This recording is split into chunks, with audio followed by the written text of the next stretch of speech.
অনেকেই পার পেয়ে যায়, কারণ তার মামা খালু আছে, তার পকেটটা বড় ভারী, তার মাসুলটা বড় শক্ত। তাদের প্রতি আমাদের পক্ষ থেকে সুসংবাদ, ওই সবগুলো সেদিন অবশ হয়ে যাবে।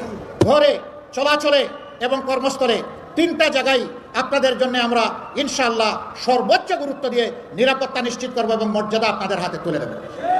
কোনো জালিম আপনাদেরকে আর ইফটিজিং করার দুঃসাহস দেখাবে না।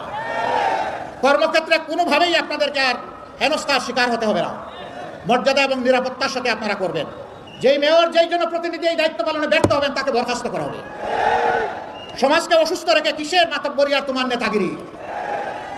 সমাজের দায়িত্ব যিনি পালন করতে পারবেন চৌকিদার হিসেবে, তার হাতেই সম্মানের চাবি তুলে দেওয়া হবে ইনশাআল্লাহ।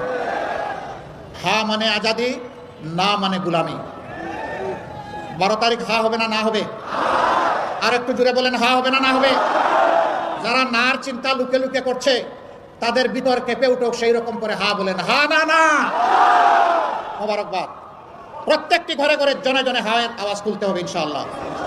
আমাদের সন্তানেরা তারই আওয়াজ দিয়ে গেছে, উই ওয়ান্ট জাস্টিস। সেই ন্যায় বিচারের জন্যই হা। শহীদদের রক্তের প্রতি সম্মান দেখানোর জন্য হা। জুলাই যোদ্ধাদের প্রতি সম্মান দেখানোর জন্য হা। 47, 71, 24-এ যারা লড়াই করেছেন তাদের প্রতি সম্মান দেখানোর নাম হচ্ছে হা। এমনকি নির্বাচনে আমরা বিভিন্ন পক্ষ এখন প্রতিদ্বন্দ্বিতা করছি। সবার প্রতি অনুরোধ, যুক্তির মাধ্যমে, শান্তিপূর্ণ কর্মসূচির মাধ্যমে আপনি ভোটারদের কাছে যান, কিন্তু কেউ কোথায় গায়ের জোর দেখানোর চেষ্টা করবেন না। আজকের জমানা বড় সতর্ক। আপনার ঘরের ডিভাইসও আপনার বিরুদ্ধে সাক্ষী হয়ে যাবে।